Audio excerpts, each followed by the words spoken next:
or a lot of them anyway, over the course of this hour. But we begin with the return of the National Football League. Kansas City Chiefs unveiling their first banner in 50 years to an announced crowd of nearly 16,000. NFL was the last sport to play, and if you were curious how they would focus on social justice issues, the Chiefs and Texans provided the answer pregame. Patrick Mahomes handsomely rewarded this offseason and deserving all the cash he got. Before the game, during the national anthem, all the Chiefs players stood except for Alex Okafor, kneeling with his fist raised. The Texans elected to stay in the locker room. Then, following the anthem, teams came to midfield, locked arms in a show of unity, and were booing unity. Or perhaps it was the fact that Houston was in the locker room during the national anthem, but you could hear how that was received from the obviously limited crowd due to COVID-19. In the offseason, Texans traded for David Johnson. Nuke Hopkins went to Arizona, and Johnson shows you why a couple of years ago he was seen as one of the most talented players in the National Football League. Shifty there, the line of scrimmage, and gives the Texans a 7-0 lead on the road against the defending champs. Under 2.5 to go. This play design is just diabolical. They got people, Steve, running all over the place. And the tight end, obviously. Always open. Always open. That's Travis Kelce. And then throw it to Cleese. Especially in the red zone. Kelce, touchdown. You see that he passes Dan Marino for the most touchdowns through 32 games in NFL history. Kelce, such a weapon. And the game is tied at 7. Speaking of weapons, if you heard about this young man from LSU, Clyde Edwards-Helaire, and you wonder just how much they're really going to use him, a whole lot. Yeah. Like a whole lot. Saddle up the young man and ride. On the red zone, Sammy Watkins scored a touchdown. Turned out he was down. They gave it to Clyde. He couldn't get in. And so Sammy ends up getting a touchdown, which caps off a 16-play, 91-yard, 9-minute and 4-second drive. Houston trailed, and they would not be able to answer. After the field goal before the half, you see they start the second half and give it to Tyreek Hill. And then, Edwards-Helaire into the end zone. He goes for a $138 on 25 touches, make one man miss, and then play the fight song. We're not in Baton Rouge anymore. He looks plenty ready for it. Now down 24-7. Deshaun Watson pressured there by Tyrann Mathieu, and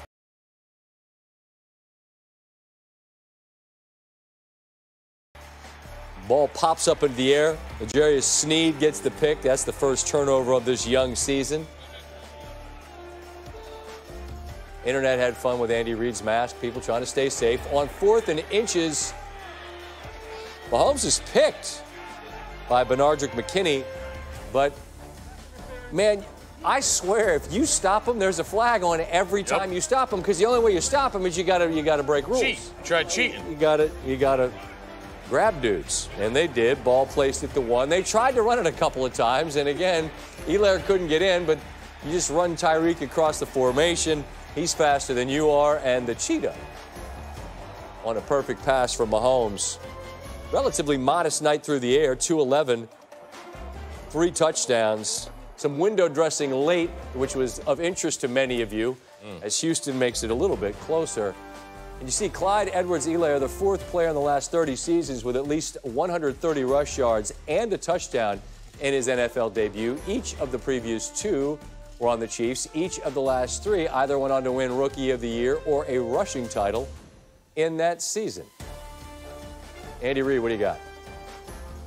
He's had a good camp, and he's a heck of a player. So, you know, and we wanted to give him the ball, but we didn't come in saying he's going to get X number of carries. No, but we like the mix that we were able to get going with, and we threw the ball well and caught the ball well, and then also ran it well. So, you give the offensive line credit for that against what I consider one of the best defensive fronts in the league. No, we didn't play well enough to win. We have to stop the run a lot better. We have to put ourselves in better situations on third down to get off the field. We can't give up 17-play drives. We have to get off the field. And we didn't do that. We got to create takeaways. We didn't do that and give them credit. Obviously, they're a great football team, and they played better than we did today. But those are the things we have to do. The simple act of putting yourself in better positions on third down by stopping the run and then getting off the field once you are on third down. He used to drive north to be with us on Thursday nights, and now Damien Woody takes a turnpike south to be with us on Thursday nights throughout the football season. We look forward to being with you. Yes. And as we watch this game, we watch this dynamic Chiefs offense run it more than they have in any other start under Patrick Mahomes. That says what to you, Damien? That just shows you a glimpse of how special Clyde Edwards-Helaire is for that Chiefs offense. I think he's the Bryant Westbrook when Andy Reid was in Philadelphia. He's a multi-talented, do-it-all type of back. And you just spoke on it. This Chiefs offense, they're used to losing the time of possession battle, but they're still explosive. Now, with all the weapons, and you add in a dynamic running back, you're able to not only score points, but control the clock and take away possessions from the opposing teams. That is a deadly combination if you're the Kansas City Chiefs. I wonder if some of this is the first game that we have seen, and over time, they got all those toys in the garage and they can take them out for a spin as they see fit. But this is the first game, Damien, and as we watch NFL Week 1, nobody's live. There's very few padded practices. No one's hitting and tackling. How will that reveal itself in these games? What will we likely see? Well, I think you're going to see a lot of sloppy play early on in the season, particularly tackling. I mean, you got to remember, there has been no preseason games. Mm-hmm. These guys aren't going live in practice. So when they go out there this first weekend slate of games, this is the first time they'll be able to put the crown on their helmet against other opposing players. So it could get a little sloppy out there. On top of that, these guys are still working themselves into game shape. So we could see some sloppy football this weekend. We were, as we watched, when we saw guys actually wrap up and tackle, it was like good tackle. Right. And we're not knocking guys. I mean, it's just they haven't gone live, and now it counts for real. I thought that would be interesting to see what would happen, and I think a lot of folks are curious to see all we've been through as a country over the last 6 months with the shutdown and social justice issues, and the NFL is the last sport to play, and we were curious what it might look like pregame. Texans stayed in the locker room during the anthem, and then when they came out, I just wonder what you made of the pregame scene, Damien. Well, I think it was a little disjointed. I was a little disappointed because you had all this time to kind of figure out exactly what you want to do.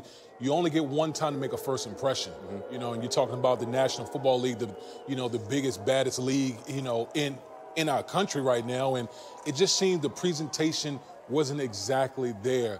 I don't agree with the whole booing unity. That doesn't make any sense. But I think the players around the league on all these different teams, they got to make their mind up exactly what they want to do collectively. And the one thing that you and I are having this conversation off air, in the NBA, it's a much smaller group of people, and it's not a 100-yard field. You got, there's well over 100 people trying to get everybody on the same page. I mean, I wonder if teams see this and say, hey, if we're going to do something together, we're going to need to get together to figure out how to do that. You know I'm sure all the teams are looking at the Chiefs and Texans like, let's not be those guys. Let's not do that. Let's make sure, come this week and come Sunday, let's make sure we got everything in line. I'm thrilled that football's back, and I'm thrilled that you and I are going to get a chance to do this throughout the season. So am I. It's Damien Woody, my man.